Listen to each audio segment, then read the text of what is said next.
आप देख रहे हैं डीडी न्यूज, आपके साथ मैं हूं पराक्रम से शेखावत। बताएंगे आपको खबर दुनिया की में अंतर्राष्ट्रीय जगत से जुड़ी हर वो बड़ी खबर जो आपके लिए जानना जरूरी है। बताएंगे आपको कैसे रही प्रधानमंत्री नरेंद्र मोदी की ब्रुनेई यात्रा।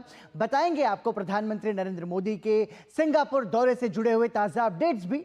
शुरुआत करेंगे सुर्खियों के साथ। प्रधानमंत्री नरेंद्र मोदी अपनी यात्रा के दूसरे पड़ाव में पहुंचे सिंगापुर।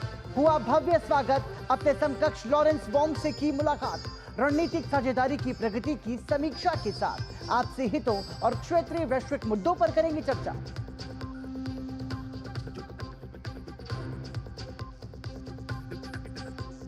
प्रधानमंत्री मोदी ने ब्रुनेई के सुल्तान के साथ की प्रतिनिधिमंडल स्तर की वार्ता। दोनों देशों के बीच अहम समझौता ज्ञापन पर हस्ताक्षर। प्रधानमंत्री ने ब्रुनेई को बताया भारत की एक्ट ईस्ट पॉलिसी के तहत बेहद अहम देश।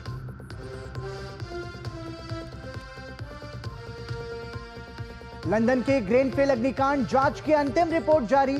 सरकार की विफलता, भ्रष्ट और अक्षम बिल्डर, अग्निशमन सेवा की रणनीतिक खामी को बताया 72 लोगों की मौत का जिम्मेदार। जांच कमेटी ने कहा बचाई जा सकती थी लोगों की जान।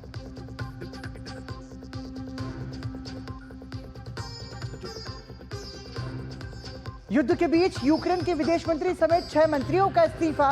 राष्ट्रपति ज़ेलेंस्की ने कहा टीम में नई ऊर्जा भरने के लिए हो रहा है मंत्रिमंडल में फेरबदल। रूस ने दूसरे दिन भी किया यूक्रेन पर हमला।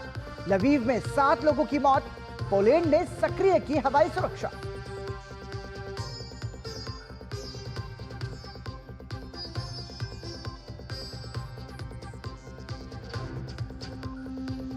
राजनीतिक अस्थिरता के बीच वेनेजुएला के राष्ट्रपति मादुरो ने इस साल क्रिसमस को 1 अक्टूबर को मनाने की घोषणा की। ऐलान को बताया जा रहा है हालिया चुनावों से लोगों का ध्यान भटकाने की कोशिश।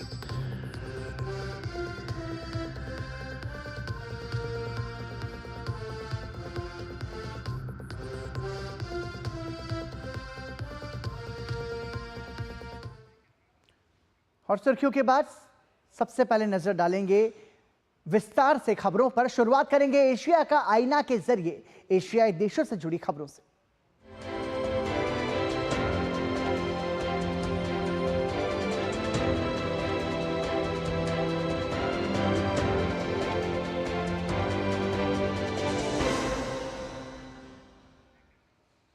प्रधानमंत्री नरेंद्र मोदी सिंगापुर के 2 दिवसीय दौरे पर हैं। प्रधानमंत्री का वहां पहुंचने पर भव्य स्वागत हुआ। सिंगापुर के गृह मंत्री ने प्रधानमंत्री की अगवानी की। प्रधानमंत्री मोदी का होटल पहुंचने पर भारतीय समुदाय ने जोरदार अभिनंदन किया। अपनी यात्रा के दौरान प्रधानमंत्री अपने समकक्ष लॉरेंस वोंग से द्विपक्षीय मुद्दों पर विस्तार से चर्चा करेंगे। दोनों नेता भारत सिंगापुर रणनीतिक साझेदारी की प्रगति की समीक्षा करेंगे। इस दौरान आपसी हित के क्षेत्रीय और वैश्विक मुद्दों पर विचार विमर्श किया जाएगा।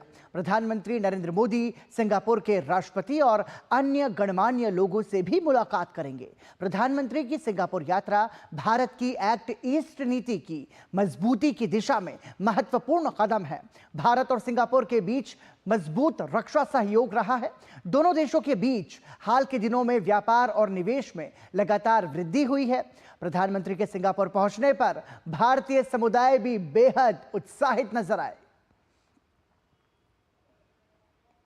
बताइए, आप प्रधानमंत्री का आपने स्वागत किया इस महोत्सव के, इस शानदार जो परंपरा रही उसके जरिए, क्या कहना आपका? जैसे ही मोदी जी खुद से ड्रम बजाने चालू कर दिए, आई थिंक सभी को बहुत ही ज़्यादा आनंद हुआ और ये शायद one in the life time opportunity है। सारे महाराष्ट्र को ऐसे कह सकते हैं कि अभी मोदी जी ने शुरुआत तो कर दी है गणपति की, तो अभी तो डबल जोर से सेलिब्रेट शुरुआत कर दी है। यहाँ पर ड्रम बजाया है, आप क्या कहें? माहौल एकदम ही एक्साइटेड हुआ और हम भी मतलब इतने एक्साइटेड हुए, हम बहुत जोश से नाचे जब वो यहाँ पे आए। उन्होंने हमारा डांस देखा, हमें बहुत अच्छा लगा। और जैसे समृद्धि ने कहा, it's a once in a life time opportunity. इतनी खुशी मिली है कि जो शब्द है वो भी कम पड़ जाएंगे। जो कुछ भी है हमने बजा के सेलिब्रेट किया है। गणपति बप्पा।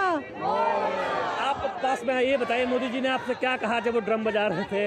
हमने देखा कि आपसे उन्होंने बातचीत। मोदी जी ने जो बात कही, इमीडिएटली पहला जो शब्द उनके यहाँ से आया कि आपकी गणेश चतुर्थी आ रही है, तो उनको पता था कि इस सैटरडे को गणपति महाराष्ट्र में जो बड़ा फेस्टिवल होता है वो हो रहा है, ही न्यू इट, और वो इमीडिएटली पहला शब्द उनके यहाँ मतलब उनके मुंह से आना, इट वॉज लाइक एक्नॉलेजमेंट थी वो, और बहुत अच्छा लगा। जी, हम मोदी जी का बहुत स्वागत करते हैं। हाँ, उत्तराखंड एसोसिएशन सिंगापुर से हैं, और हमारे सभी जो है उत्तराखंड वासियों की तरफ से मोदी जी को बहुत बहुत धन्यवाद सिंगापुर आने का और अवसर देने का कि हमारे लोगों के साथ मिलने के लिए। और हमारे लोग जो है अपने वेशभूषा में आप देख सकते हैं उनको जो है परिधान में, यहाँ पर भी हम बिल्कुल जो है उत्तराखंड के जो है अपना जो हमारा सांस्कृतिक जो है उसको बनाए रखे हुए हैं। और जिस तरीके से गर्मजोशी से वो मिले हैं हम लोगों से, इससे ये पता चलता है कि एक महान नेता जो हमारे देश को मिला है वो किस तरीके से उसको आगे ले जा रहे हैं। और हमारी बहुत उम्मीदें हैं नरेंद्र मोदी से और आने वाली हमारे नेताओं से। बहुत हर्ष का अनुभव हो रहा है मुझे। आज एक आध्यात्मिक पुरुष से के दर्शन हुए हैं, और मुझे लग रहा है कि अगर देश की बागडोर ऐसे आध्यात्मिक योगी पुरुष के हाथ पे हो तो वो देश की प्रगति जो है बहुत ऊंचे स्तर पर पहुँच। आपसे हम पहले भी बात कर चुके हैं, बताइए कुछ कहना है? बस यही कहूँगी कि मोदी जी से मिलकर बहुत अच्छा लगा। कितने सौभाग्य की बात है कि हम इतने करीब से उनको देख पाए, उनसे हाथ मिला पाए। दुनिया भर में जो भारतीय लोग रहते हैं वो अपने देश से जुड़ाव रखते हैं, अपने नेतृत्व से जुड़ाव रखते हैं, और प्रधानमंत्री नरेंद्र मोदी दुनिया के सबसे लोकप्रिय नेता और भारत के प्रधानमंत्री हैं, तो भारत से तो जुड़ाव रखेंगे ही। कैमरामैन एसपी दुबे के साथ शैलेंद्र मिश्र, डीडी न्यूज, सिंगापुर। प्रधानमंत्री नरेंद्र मोदी ने कल होने वाली द्विपक्षीय मुलाकात से पहले सिंगापुर के अपने समकक्ष लॉरेंस वोंग से खाने पर मुलाकात की। प्रधानमंत्री ने कहा कि प्रधानमंत्री लॉरेंस वोंग के साथ मुलाकात के दौरान कई महत्वपूर्ण मुद्दों पर चर्चा हुई। भारत सिंगापुर के साथ मित्रता को महत्व देता है।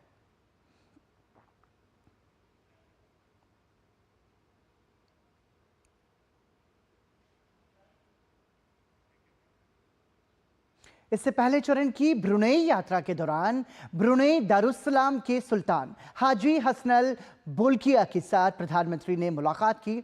दोनों नेताओं ने प्रतिनिधिमंडल स्तर की वार्ता की। अपने वक्तव्य के दौरान प्रधानमंत्री ने शाही परिवार की ओर से गर्मजोशी से भरे स्वागत के लिए उनका आभार जताया। उन्होंने दोनों देशों की साझेदारी को भविष्य में रणनीतिक स्तर तक ले जाने की आशा जताई और कहा कि ब्रुनेई भारत के एक्ट ईस्ट पॉलिसी के तहत महत्वपूर्ण देश है।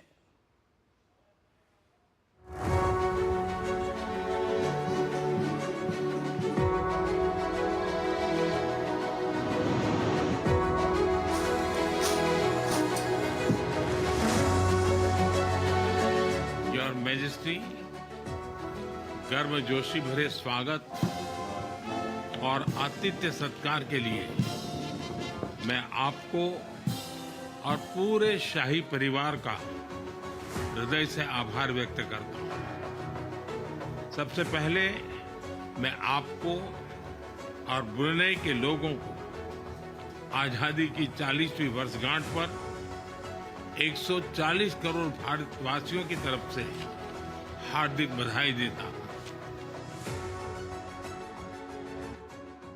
ब्रुनेई दारुस्सलाम के सुल्तान हाजी हसनल बोल्किया के साथ प्रधानमंत्री नरेंद्र मोदी ने मुलाकात की। दोनों नेताओं के बीच ये मुलाकात सुल्तान के आवास इस्ताना नुरुल ईमान पैलेस में हुई। ब्रुनेई की आजादी के 40 साल के इतिहास में ये किसी भी भारतीय प्रधानमंत्री की पहली द्विपक्षीय यात्रा भी है। प्रधानमंत्री नरेंद्र मोदी और सुल्तान हाजी हसनल ने एक प्रतिनिधिमंडल स्तर की वार्ता की। दोनों देशों ने आपसी साझेदारी को भविष्य में रणनीतिक दिशा देने के लिए चर्चा की। हमारी साझेदारी को स्ट्रैटेजिक दिशा देने के लिए हमने सभी पहलुओं पर व्यापक चर्चा की। हम आर्थिक, वैज्ञानिक और रणनीतिक क्षेत्रों में अपने सहयोग को मजबूत करने के लिए प्रतिबद्ध है। हमने कृषि, उद्योग, फार्मा और स्वास्थ्य के साथ साथ फिनटेक और साइबर सिक्योरिटी में आपसी सहयोग पर बल देने का निर्णय लिया है। दोनों ही देशों के बीच समझौता ज्ञापन पर हस्ताक्षर हुए और उनका आदान प्रदान हुआ। टेलीमेट्री, सैटेलाइट और लॉन्च व्हीकल के ट्रैकिंग और टेलीकमांड स्टेशन को लेकर समझौता हुआ। इसके अलावा भारत और ब्रुनेई दारुस्सलाम ने व्यापार और निवेश, कृषि, ऊर्जा, स्वास्थ्य, साइबर सिक्योरिटी, अंतरिक्ष, रक्षा सहित कई क्षेत्रों में सहयोग को लेकर चर्चा की। सेरी बेगवान और चेन्नई के बीच डायरेक्ट फ्लाइट शुरू करने की बात भी प्रधानमंत्री ने कही। हमने एलएनजी में लॉन्ग टर्म सहयोग की संभावनाओं पर चर्चा की। रक्षा क्षेत्र में सहयोग को बढ़ाने के लिए हमने रक्षा उद्योग, प्रशिक्षण और क्षमता निर्माण की संभावनाओं पर सकारात्मक विचार किए। अंतरिक्ष के क्षेत्र में अपने सहयोग को सुदृढ़ करने के लिए हमने सैटेलाइट डेवलपमेंट, रिमोट सेंसिंग और ट्रेनिंग पर सहमति बनाई है। दोनों देशों के बीच कनेक्टिविटी के लिए जल्द ही डायरेक्ट फ्लाइट्स शुरू की जाएगी। भारत की एक्ट ईस्ट पॉलिसी के तहत ब्रुनेई एक अहम साझेदार देश है। भारत ने इंडो पैसिफिक क्षेत्र में सहयोग और समन्वय की आशा जताई। प्रधानमंत्री ने कहा कि भारत विस्तारवादी नहीं बल्कि विकासवादी व्यवस्था में विश्वास रखता है। भारत की एक्ट ईस्ट पॉलिसी और इंडो पैसिफिक विजन में ब्रुनेई का महत्वपूर्ण साझेदार रहा है। भारत हमेशा आसियान सेंट्रलिटी को प्राथमिकता देता आया है और आगे भी देता रहेगा। हम अनक्लोज जैसे अंतर्राष्ट्रीय कानूनों के तहत फ्रीडम ऑफ नेविगेशन और ओवरफ्लाइट्स का समर्थन करते हैं। हम सहमत हैं कि इस क्षेत्र में कोड ऑफ कंडक्ट पर सहमति बने। हम विस्तारवाद नहीं, विकासवाद की नीति का समर्थन करते हैं। प्रधानमंत्री की ऐतिहासिक यात्रा से दोनों ही देशों के बीच संबंधों को नया आयाम मिलना तय है। साथ ही इंडो पैसिफिक क्षेत्र में नियम आधारित व्यवस्था बनाने और आसियान देशों के बीच बेहतर समन्वय को भी गति मिलेगी। सेरी बेगवान से मुनमुन भट्टाचार्य के साथ bureau report, DD news. Brunei की किसी भी भारतीय प्रधानमंत्री की ये पहली द्विपक्षीय यात्रा थी। अपनी ब्रुनेई यात्रा के बाद प्रधानमंत्री ने इसे भारत ब्रुनेई संबंधों के नए युग की शुरुआत करार दिया। लिहाजा प्रधानमंत्री नरेंद्र मोदी का ब्रुनेई दौरा कई मायनों में महत्वपूर्ण है और अब प्रधानमंत्री सिंगापुर के दौरे पर हैं। इस पर बातचीत के लिए हमारे साथ जुड़ रही हैं साउथ एशियन यूनिवर्सिटी के डिपार्टमेंट ऑफ इंटरनेशनल रिलेशंस की प्रोफेसर डॉक्टर श्वेता सिंह। बहुत बहुत स्वागत डॉक्टर श्वेता। और चर्चा की शुरुआत मैं प्रधानमंत्री नरेंद्र मोदी की ब्रुनेई यात्रा से करना चाहूँगा। प्रधानमंत्री जब ये कहते हैं कि भारत और ब्रुनेई के संबंधों के नए युग की शुरुआत है, ये कई महत्वपूर्ण समझौतों पर हस्ताक्षर हुए हैं। प्रधानमंत्री नरेंद्र मोदी की ब्रुनेई यात्रा को कैसे देख रही हैं आप शुरुआत में? बहुत ही महत्वपूर्ण मोमेंट है हमारे लिए, क्योंकि ये इंडिया की एक्ट ईस्ट पॉलिसी के हिसाब से हमें देखना होगा। अगर हम एक्ट ईस्ट पॉलिसी के तहत देखें तो बोथ ब्रुनेई एंड सिंगापुर जो है बहुत इंपॉर्टेंट स्ट्रेटेजिक पार्टनर्स है। आपने जैसे कि कहा, ये फर्स्ट विजिट थी एक इंडियन प्राइम मिनिस्टर की ब्रुनेई के लिए। नाउ अगर हम ब्रुनेई के प्रति देखें, हमारे बड़े इंटरेस्टिंग लिंक्स है। एक है डायस्पोरा लिंक्स, दूसरा है बहुत हिस्टोरिकल और सिविलाइजेशनल लिंक्स है, तीसरा है स्ट्रेटेजिक इंपॉर्टेंस। अगर हम स्ट्रेटेजिक इंपॉर्टेंस की बात करें, जिसके बारे में मैं पहले बात करना चाहूंगी, हमें देखना पड़ेगा कि ऑयल और टेक्नोलॉजी कैसे इंपॉर्टेंट एलिमेंट्स हैं स्ट्रेटेजिक पार्टनरशिप को लेकर। सो आई थिंक हमें ब्रुनेई और सिंगापुर को एक लार्जर पजल के अंदर देखना पड़ेगा, and larger puzzle is India's interest in the Indo-Pacific, India's interest in the context of South China Sea, India's interest in the context of rise of China. So एक larger macro picture को हमें ध्यान में रखना पड़ेगा, जिसको हम Indo-Pacific strategy के अंदर देख सकते हैं, इंडिया की Act East policy के अंदर देख सकते हैं। So I think ब्रुनेई और सिंगापुर को इन डायलॉग हमें देखना चाहिए। बिल्कुल ठीक है। श्वेता, आपने यहाँ पर इंडो पैसिफिक स्ट्रेटजी की बात की, सीधे तौर पर समझना चाहूंगा, प्रधानमंत्री ने जब ये कहा कि भारत विस्तारवाद नीति का नहीं विकासवाद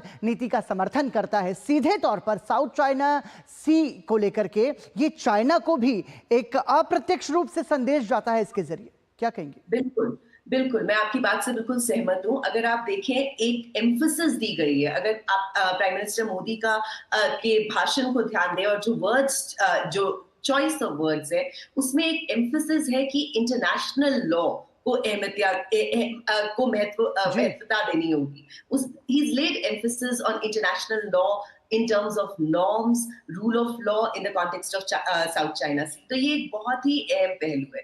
So ये एक तरह से इंडिकेशन है कि हमारी पार्टनरशिप उन कंट्रीज के साथ बहुत महत्वपूर्ण रहेगी जो एक चाइना जो चाइना का राइज है उसको सिर्फ चेक नहीं कर सकता, बट बहुत तरीके से रीजनल स्टेबिलिटी को नेविगेट करेगा। So definitely this is an indication with an emphasis on the idea of rule of law and emphasis on international law in terms of maritime disputes in the region. Okay, लेकिन इसके साथ साथ यदि हम जो अलग अलग समझौते हुए हैं विभिन्न क्षेत्रों में, फिर चाहे हम बात करें स्वास्थ्य की, फिर चाहे हम बात करें साइबर सिक्योरिटी की, हम चाहे बात करें इलेक्ट्रॉनिक व्हीकल्स की, हम बात करें टेक्नोलॉजी की, एग्रीकल्चर की, हेल्थ सेक्टर की, सभी के साथ समन्वय बनाते हुए जब ये बात हो रही है, और इसमें जोर दिया गया LNG को भी, जिसमें कि भारत की जो अभी की जो हिस्सेदारी है वो 60% से बढ़ाकर 15% तक इकोनॉमी में LNG को भारत करना चाह रहा है।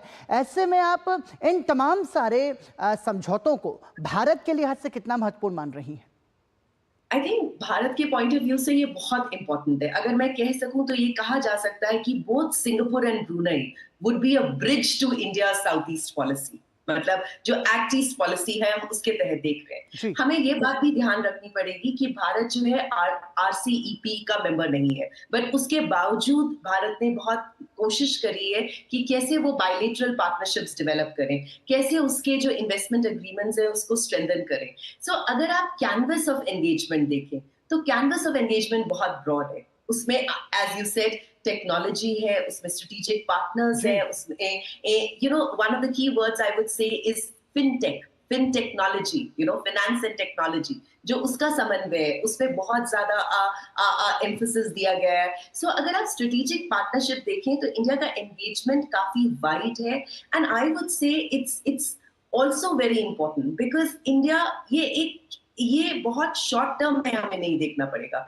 ये हमें एक लॉन्ग टर्म स्ट्रैटेजी के तहत देखना पड़ेगा। And India as a rising power is very attentive to its Indo Pacific vision. Indo Pacific का विजन, उसका कनेक्टिविटी का vision is all intertwined with all the strategic partnerships that India is actually inked together with Singapore and Brunei.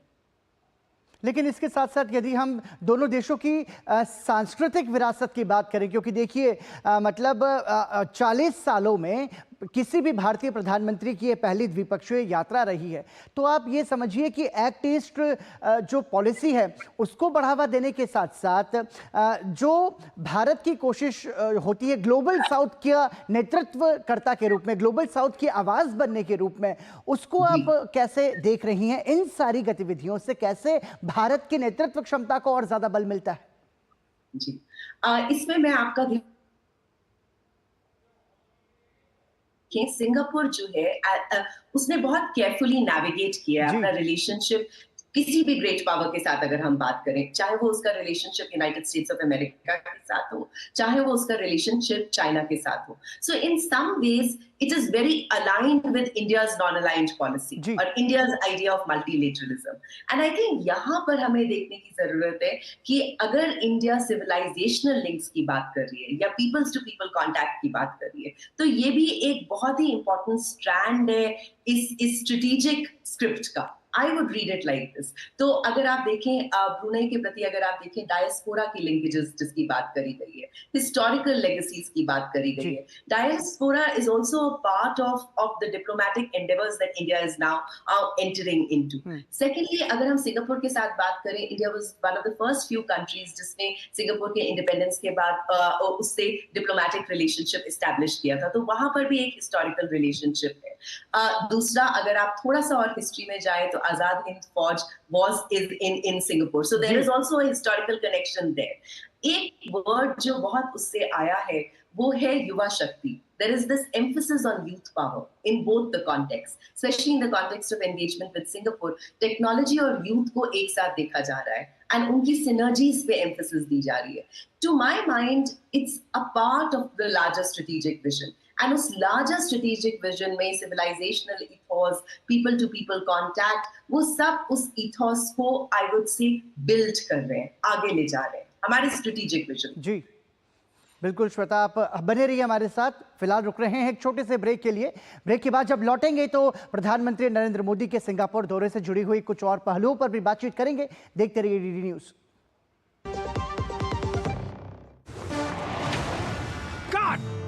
सुरक्षा की guarantee हर चीज में जरूरी है, चाहे वो मुश्किल स्टंट हो या अच्छी फसल।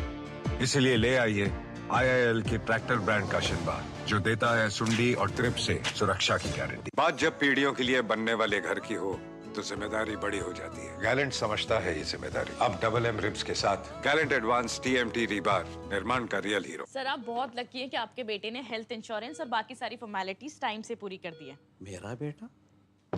तो फिर आप? पॉलिसी बाजार। क्लेम के टाइम पे हमेशा आपकी हेल्प को तैयार। पॉलिसी बाजार, 1 करोड़ का हेल्थ इंश्योरेंस सिर्फ 390 रुपए महीने से शुरू।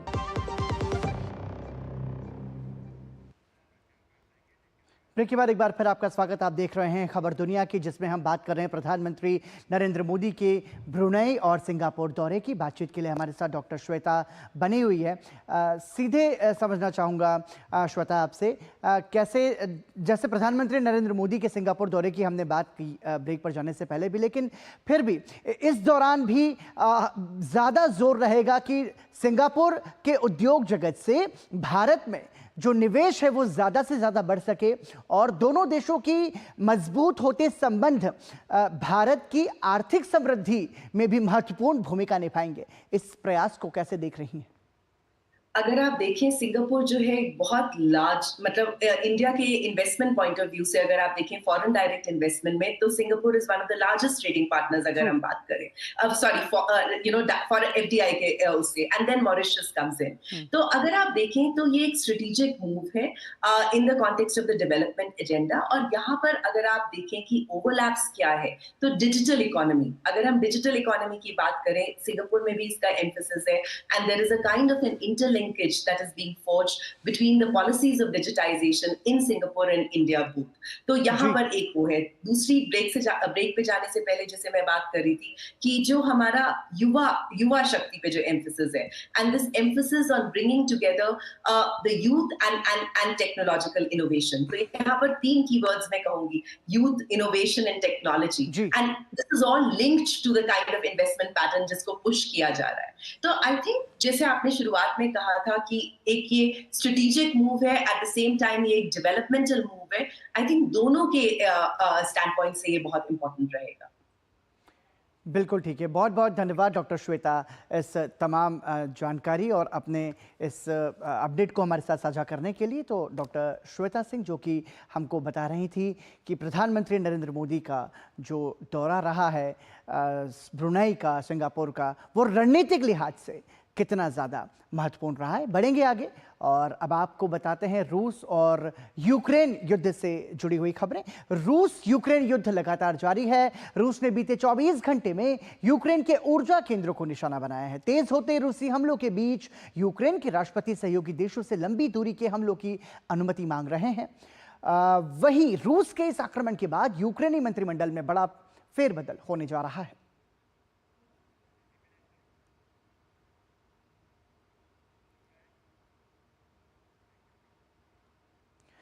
वर्ष 2017 में लंदन में ग्रेनफेल अग्निकांड हुआ था। लंदन की 24 मंजिला ग्रेनफेल इमारत में भीषण आग लगी थी। इस आगजनी में 151 घर खाक हो गए थे और 72 लोगों की मौत हो गई थी।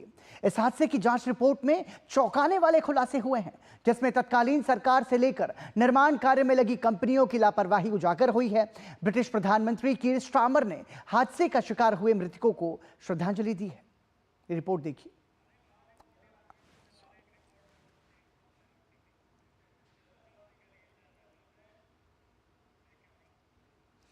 और इसी के साथ ही खबर दुनिया की में आज के लिए इतना ही। दीजिए अनुमति। नमस्कार।